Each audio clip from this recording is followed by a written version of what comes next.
Daki na. Ikaw na magkuha dun sa patay, tapos kunin mo yung isang puti dito.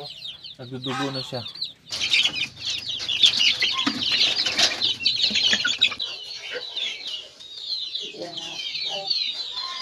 Tapos merong yung isang puti nagdudugo na, kunin mo na yung ano. Saan?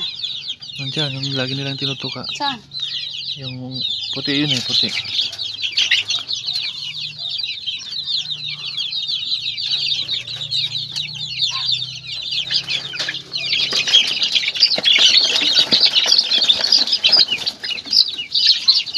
May patingin.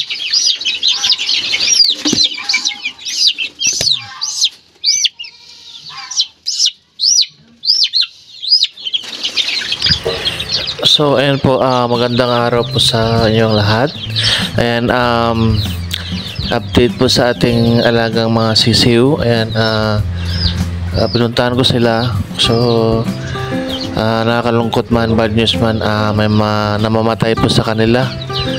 So hindi po namin alam kung ano yung cause. Pero nung nakaraan kasi parang meron silang may mga bulutong yung iba. So inihiwalay naman namin yung iba, and then ayun, meron nga namatay na nakita ko kanina sa loob. Tapos nag-aaway. So tinutukan nila yung kasama nila hanggang sa magdugo, yun nga. Kaya tinanggal namin yung mga inaaway nila. So ano kaya ang any suggestion nyo dyan? Ano yung pwede natin gawin? Pinaplano ko kasi dito is pakawalan na sila sa range sa lupa, kaso wala pa pong nagawa na net na para doon sila pakawalan. So kaya dyan muna sila sa sa kulungan dyan. Nung nakaraan nag-apply naman, nagpainom tayo sa kanila ng antibiotic, pero sana is maka-recover sila. So yan, ako yung nagbi-video dyan sa kanila at pinapanood ko din sila.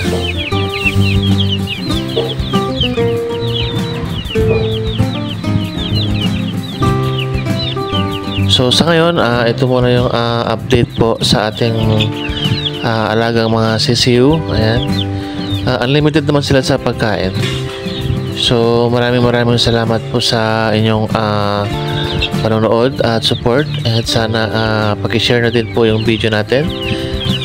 And maraming salamat po, and God bless po sa lahat.